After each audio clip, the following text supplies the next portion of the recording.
We are living through the gold rush of the 21st century.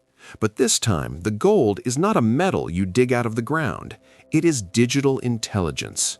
Every major company in the world, Microsoft, Google, Amazon, Meta, is locked in a desperate arms race to build the most powerful artificial intelligence. They are spending hundreds of billions of dollars building massive data centers, server farms, and supercomputers. They are buying every NVIDIA chip they can get their hands on. But there is a fatal flaw in their plan, a flaw so simple yet so catastrophic that it threatens to bring this entire technological revolution to a grinding halt. You can build the fastest computer in history, you can write the most advanced code, but none of it matters if you cannot plug it in. The world is running out of power. An AI query consumes 10 times more electricity than a standard Google search. A single large data center consumes as much power as a small city, and the grid cannot handle it. Wind and solar are too intermittent. Coal is politically impossible. Natural gas is volatile. So the tech giants have come to a realization. There is only one energy source dense enough, reliable enough, and clean enough to power the AI revolution: nuclear energy. This is why Microsoft recently signed a historic deal to restart the 3 Mile Island nuclear plant. This is why Amazon is buying nuclear-powered data centers. The West is pivoting back to the atom. But in their desperation to secure electricity, they have walked blindly into a geopolitical trap, a trap that was set decades ago by a man who understands energy leverage better than anyone else, Vladimir Putin. While the West was dismantling its nuclear infrastructure, shutting down mines and closing enrichment facilities, Russia was doing the opposite. They were building a fortress.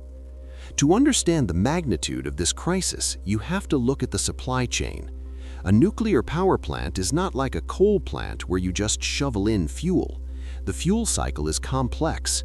You need to mine the uranium ore, convert it into gas, enrich that gas to separate the isotopes, and then fabricate it into fuel rods. The United States, the supposed leader of the free world, has completely lost the ability to do this. Today, the United States imports almost all of its uranium. It produces almost nothing. And where does that uranium come from? It comes from a region we can call the axis of uranium.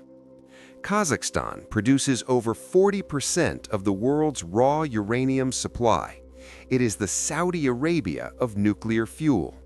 And while Kazakhstan is technically an independent country, its mining infrastructure is heavily influenced by and integrated with Russia.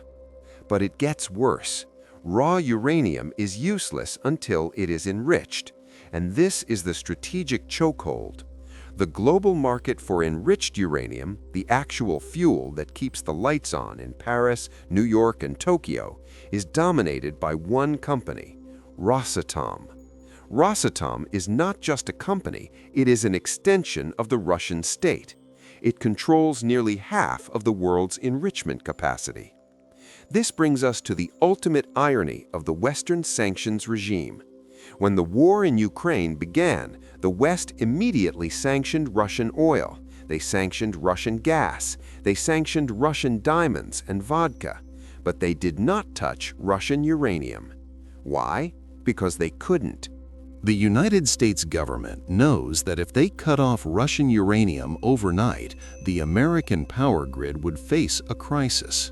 Roughly 20% of the electricity in American homes is generated by nuclear power, and a significant portion of the fuel for those reactors comes from Putin's centrifuges. We are sending billions of dollars in aid to Ukraine to fight Russia, while simultaneously sending billions of dollars to Rosatom to buy the fuel that keeps our lights on. It is a strategic absurdity. But the status quo is breaking. The United States government has finally passed legislation to ban Russian uranium imports. They realize that relying on an adversary for critical baseload power is national suicide. They want to decouple. They want to restart domestic production. This sounds good on paper, but you cannot fix 30 years of negligence in 30 months. Restarting a uranium mine takes years of permitting and construction. Building a new enrichment facility takes a decade and billions of dollars. The West has atrophied muscles while Russia has been lifting weights. We are now facing a supply shock of historic proportions. On one side, you have an explosion in demand. The AI revolution and the net zero goals are forcing every Western nation to build more reactors and extend the life of old ones.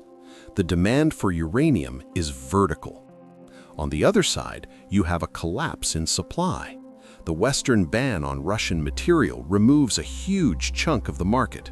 Coups in Niger have threatened supply to Europe. Mines in Canada are struggling to ramp up.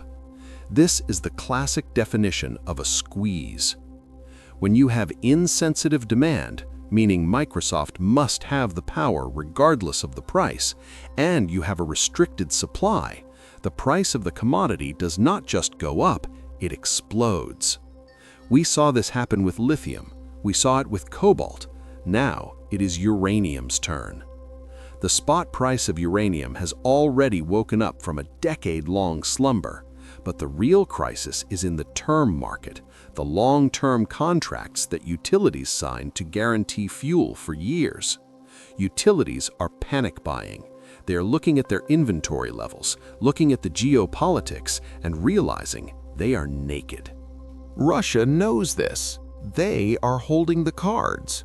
They could preemptively cut off supply before the Western bans even take full effect, sending the Western energy markets into chaos. It is the ultimate leverage. The world is moving toward a bifurcation, a split. There will be one supply chain for the East, dominated by Russia and China, and a desperate scramble to build a new supply chain for the West. For investors and observers, the message is clear. The era of cheap, abundant energy is over. The peace dividend is over. We are entering a period where energy security is national security. The companies that control the mines in stable jurisdictions, the companies that are building the new enrichment technology, and the physical commodity itself are becoming the most strategic assets on the planet. The tech giants have built the engine of the future with AI, but they forgot to check the fuel gauge, and right now the needle is pointing to empty, and the only gas station open is run by their biggest geopolitical rival. The uranium squeeze has begun, and unlike a financial crisis, you cannot print more energy. You either have it or you go dark.